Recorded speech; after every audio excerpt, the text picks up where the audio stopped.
Hello and welcome back. In the era of LEDs, the vintage lamps like neon and fluorescent lamps are history to most of the new generation. But neon lamps are quite fascinating to look at and can be used in many applications in day to day life. Recently, I came across a neon lamp and I thought of sharing my views and knowledge about the neon lamps. So in this video, we will understand the basic working of gas discharge lamps like neon lamps.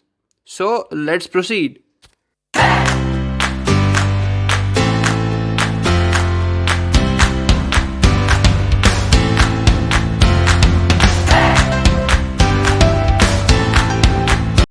First things first, warning. Neon lamps work at AC mains voltage or high DC voltage, so working with it can be dangerous and sometimes fatal. So replicate this on your own risk. Neon lamps, as the name suggests, are lamps filled with inert gases such as 99% of neon gas and 1% of other inert gases like argon and krypton.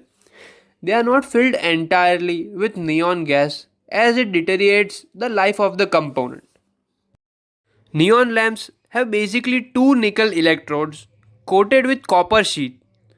When certain threshold voltage is applied, which is nearly 70 to 90 volts AC or DC, they start to glow. This is called the starting voltage or the breakdown voltage.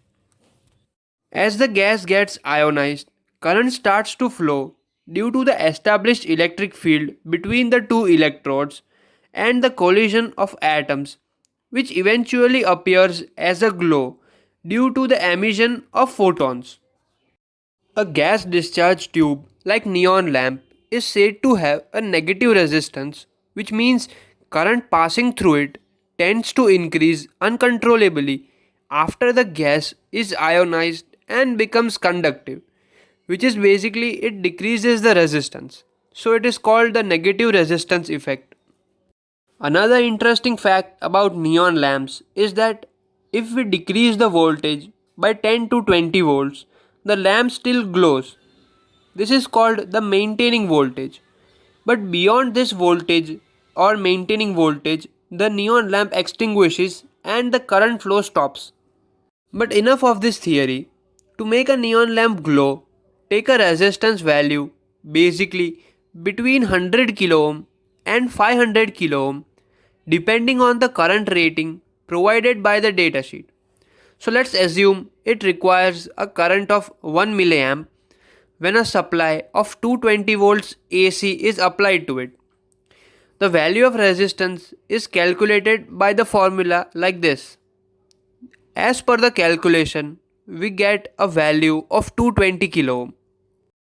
So when we hook up a 200 kilo ohm resistor with a neon lamp and finally add a plug and supply it with 220 volts, a light orange glow appears. When we take a closer look, we can see the perfect ions jumping. This is the most fascinating thing about neon lamps. Where are these neon lamps used anyways? But wait, we are heading ahead. Let's make a flasher circuit with neon lamp. We just add a 470 nanofarad 630 volts capacitor to a neon lamp circuit. Be sure the voltage rating of the capacitor is higher than 300 volts as we are hooking it up to direct main supply, or else there will be magic smoke. So this makes a flasher circuit. This is because the capacitor charges and discharges depending upon its time constant. So back to the point, where are these used anyways? The main purpose or the main use of this lamp is as an indicator light. You can find it in ceiling tube lights, in camera flashes, and in electrical testers, and many more. So I bought 15 of these neon lamps, and in the next video we will make an artifact lighting out of this ring counter. Oh sorry, ring counter, yes. I will explain you what is a ring counter and how to make it with neon lamps. So still then, stay tuned Like, share, and subscribe, and thanks for watching.